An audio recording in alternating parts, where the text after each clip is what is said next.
आकाशवाणी भोपाल से प्रस्तुत हैं प्रादेशिक समाचार। नमस्कार, समाचारों के साथ मैं दीपा सिंह। कोरोना के बढ़ते संक्रमण को देखते हुए राजधानी भोपाल में आज रात 8 बजे से पूर्ण लॉकडाउन लागू होगा। 10 दिनों तक लॉकडाउन लगने से रक्षाबंधन और ईद उल जुहा का त्योहार सार्वजनिक रूप से नहीं मनाया जा सकेगा। राज्य के चिकित्सा शिक्षा मंत्री विश्वास सारंग ने बताया है कि धर्मगुरुओं से चर्चा के बाद ये निर्णय लिया गया है कि इस वर्ष राखी और ईद का त्योहार परिवार के साथ घर पर ही मनाया जा सकेगा। भोपाल जिला कलेक्टर अविनाश लवानिया ने लॉकडाउन के लिए विस्तृत गाइडलाइन जारी करते हुए बताया है कि भोपाल में सिटी बसें, प्राइवेट बसें, auto, taxi, cab, e rickshaw सब बंद रहेंगे। पब्लिक प्लेस, होटल, रेस्टोरेंट बंद रहेंगे। होम डिलीवरी भी नहीं होगी। शॉपिंग मॉल, मार्केट, किराने समेत सभी दुकानें बंद रहेंगी और धार्मिक स्थल बंद रहेंगे। फ्लाइट्स और ट्रेनों के टिकट ही ई पास की तरह मान्य होंगे। लोग एयरपोर्ट और रेलवे स्टेशन अपने वाहन से आ जा सकेंगे। लॉकडाउन के दौरान दवाओं, सब्जी, फल, दूध आदि अत्यावश्यक सेवाओं की आपूर्ति सुनिश्चित की जाएगी। गरीब वर्ग की सुविधा के लिए शासकीय उचित मूल्य की दुकानें खुली रहेंगी। सभी निजी कार्यालय और व्यापारिक संस्थान बंद रहेंगे। सभी उद्योग चालू रहेंगे और औद्योगिक क्षेत्रों में आने जाने के लिए कर्मचारियों के परिचय पत्र मान्य रहेंगे। मुख्यमंत्री शिवराज सिंह चौहान ने अधिक संक्रमण वाले जिलों भोपाल, ग्वालियर, जबलपुर, मुरैना, खरगोन और उज्जैन पर विशेष ध्यान दिए जाने के निर्देश दिए हैं। राज्य में कोविड-19 मामलों की संख्या बढ़कर 25,500 के करीब पहुंच गई है, जबकि संक्रमण से मरने वालों की संख्या 780 तक पहुंच गई है। इस बीच राज्य में स्वस्थ होने वाले मरीजों की संख्या बढ़कर 17,000 से अधिक है। राजधानी भोपाल में 144 नए मरीज मिलने से संक्रमितों की संख्या बढ़कर 5,000 से अधिक हो गई है। इनमें से 3,500 के करीब लोग स्वस्थ हो चुके हैं। उधर कटनी जिले में 6 लोगों को स्वस्थ होने के बाद अस्पताल से छुट्टी दे दी गई। जिले में अब तक 40 मरीज ठीक होकर घर लौट चुके हैं। बैतूल जिले में 9 नए मरीज मिले हैं। संक्रमितों की संख्या बढ़कर 185 हो गई है।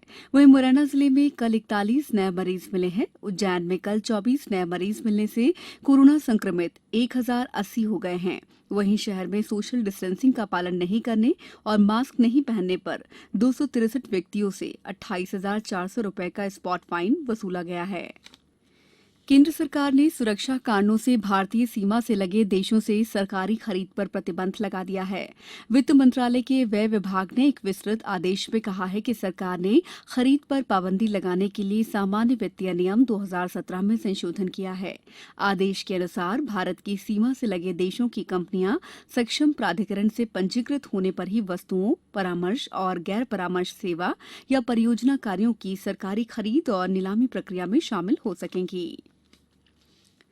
चुनाव आयोग मध्यप्रदेश सहित 10 राज्यों में विधानसभा के 56 और बिहार की 1 लोकसभा सीट पर उपचुनाव कराने के मुद्दे पर आज बैठक आयोजित कर रहा है। चुनाव आयोग ने इससे पहले प्रदेश की आगर सहित 6 राज्यों की 7 विधानसभा सीटों पर उपचुनाव को 7 सितंबर तक के लिए टाल दिया है। कोरोना महामारी और बाढ़ के कारण ये फैसला किया गया है। आयोग ने कहा है कि हालात अनुकूल होने पर उपचुनाव कराए जाएंगे। नियमों के अनुसार विधानसभा या लोकसभा की सीट खाली होने की तारीख से 6 महीने के भीतर उपचुनाव कराना होता है। प्रदेश में पिछले 24 घंटों के दौरान जबलपुर और ग्वालियर संभाग के कई स्थानों पर वर्षा हुई। वहीं सागर, रीवा, इंदौर और होशंगाबाद संभाग में कुछ स्थानों पर वर्षा हुई।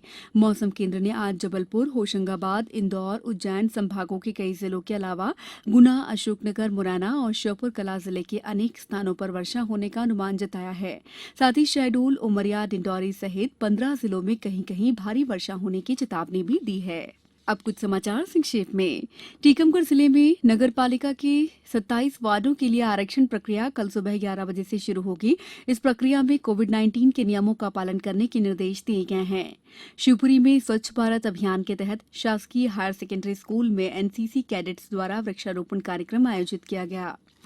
होशंगाबाद जिला प्रशासन ने निर्देश दिया है कि कोरोना संक्रमण के चलते इस बार राखी विक्रेता हाथ ठेलों पर राखी नहीं बेचेंगे।